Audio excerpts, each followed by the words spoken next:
My name is Branko Kerkez. I'm an assistant professor at the University of Michigan in the Department of Civil and Environmental Engineering, and I work on smart water systems.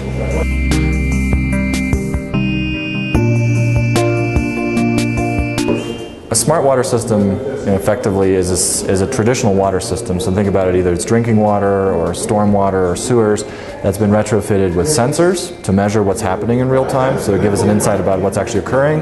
And then what we do is we add controllers on top of it. So these could be things like gates and valves that can basically be used to reconfigure the system in real time. And as we do that, we basically change how the system behaves on a minute-by-minute basis or a second-by-second basis, which allows you to use your infrastructure in a much more expanded way than you could have done before.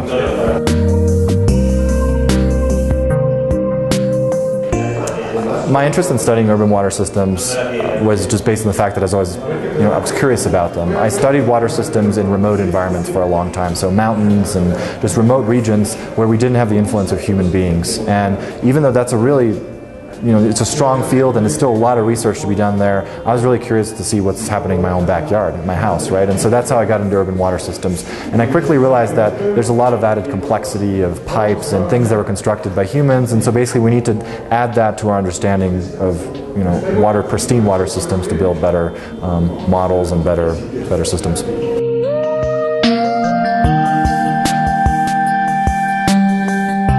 If I have to look at our research and kind of say what the most difficult part about it is, there's two aspects. One, the thing that we do is a little bit different than things are done conventionally, so it always takes a little bit of convincing to say, yes, we know this works, but you should try this other thing that seems a bit more complicated because it brings in all this technology and other things. And so working with people is really the hard part. So that's that, and then once we start to get it working, the other hard part is basically convincing decision makers to actually implement it in the real world. And so that's where we are. And I really think we can handle the engineering challenges, but we have to work on a lot of the social science challenges of adoption that accompany these systems.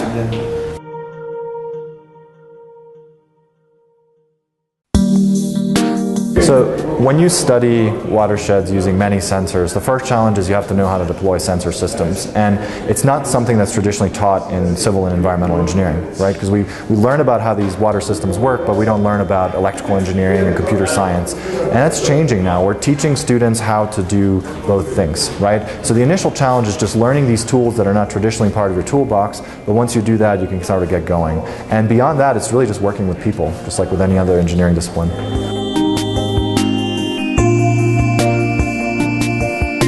So the sensor systems are deployed basically in a little box that has a cell phone modem in there or some sort of other wireless device, and the data gets sent out. So that part is almost easy. Just like your cell phone can send data out, we can send it out from these devices.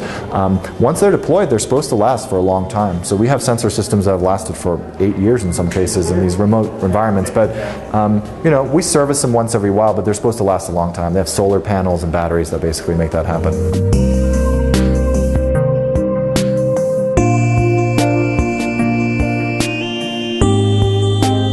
So our next steps for the project are trying to take the lessons that we learned in one city or 2 or 3 cities and scale it to different places. So to show that not only does it work for us, but it works for other communities that are the same size, and we're looking at that through a project now that's funded through the National Science Foundation, is working with other universities and other cities to try to evaluate that. And then the step beyond that is to show that it works for really large cities. And so we're doing that already in Detroit, Michigan, but there's a bunch of other examples where we could really look at larger systems. And so things get more complicated, but they also become